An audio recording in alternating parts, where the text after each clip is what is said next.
बिहार विधानसभा चुनाव का बिगुल बज चुका है। चुनाव आयोग ने प्रेस कॉन्फ्रेंस कर चुनावी तारीखों का ऐलान कर दिया है। बता दें कि बिहार चुनाव 2 चरणों में होगा। आगामी 6 नवंबर को 121 सीटों पर वोट डाले जाएंगे और 11 नवंबर को 122 सीटों पर वोटिंग होगी। बता दें कि चुनावी नतीजे 14 नवंबर को घोषित किए जाएंगे। चुनावी तारीखों के ऐलान से पहले अब बिहार चुनाव बेहद रोमांचक हो गया है। 243 सीटों के इस महासंग्राम की लड़ाई 6 नवंबर और 11 नवंबर को लड़ी जानी है। ऐसे में आपके मन में भी कई सवाल आ रहे होंगे कि उम्मीदवार कब तक नामांकन भर सकते हैं, पटना, बेगूसराय जैसे बड़े शहरों में कब वोटिंग होगी। आइए इस वीडियो में इन सभी सवालों के जवाब ढूंढने की कोशिश करते हैं।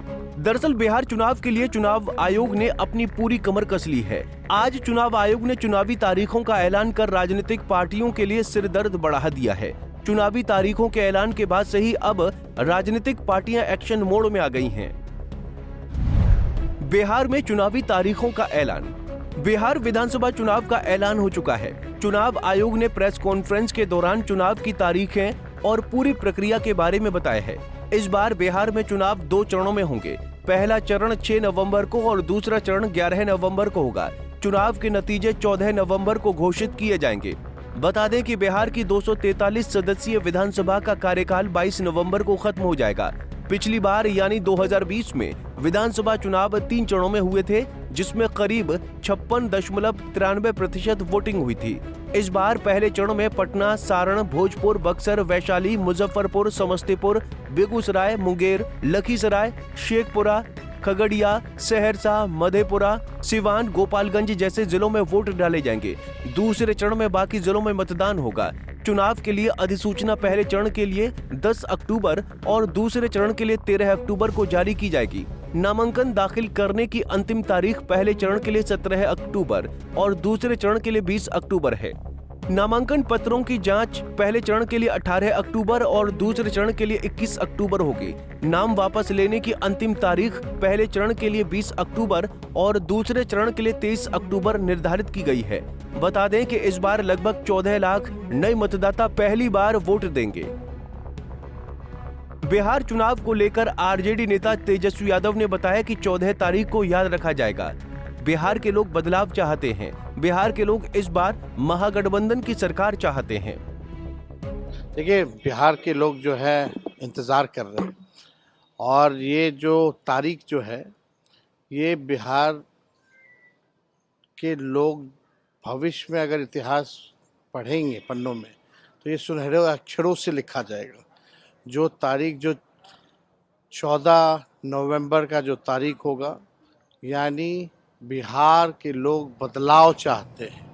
बिहार के लोग जो हैं इस बार महागठबंधन की सरकार चाहते हैं।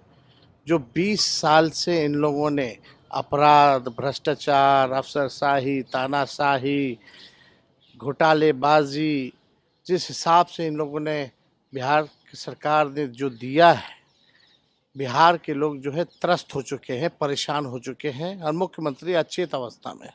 अब बिहार को मुख्यमंत्री गिड़गिड़ाने वाला नहीं चाहिए, जो शेर की तरह दहराए, उस वैसा जो है सीएम जो है बिहार के लोगों को चाहिए, जो बिहार के अधिकार, हक और बिहार के लोगों के साथ इंसाफ कर सके।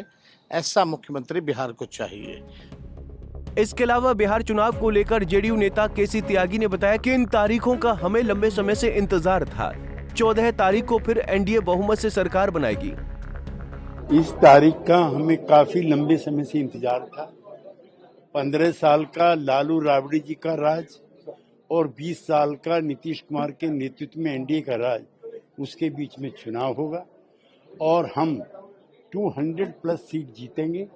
चूंकि उनके पास वोट चोरी का इल्जाम लगाने के अलावा कोई नारा नहीं है। हम चुनाव आयोग ने वोट चोरी नहीं किया है, हमने उनके जन आधार को ही चुरा लिया है, इसलिए वो परेशान।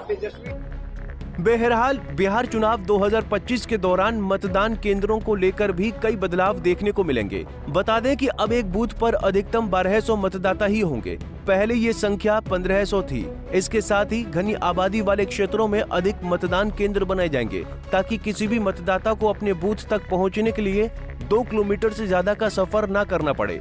ऐसे में साफ देखा जा सकता है कि बिहार में 2025 में होने वाले विधानसभा चुनाव को लेकर चुनाव आयोग पूरी तरह से कमर कस चुका है। ऐसे में आगे देखना होगा कि चुनाव आयोग तय तारीखों के बीच किस तरह से बिहार विधानसभा चुनाव पूरा कराता है। Bureau report, Punjab Kesari TV. हमसे जुड़े रहने के लिए हमारे YouTube चैनल को सब्सक्राइब करें और नई वीडियो की नोटिफिकेशन के लिए बेल आइकॉन को दबाएं।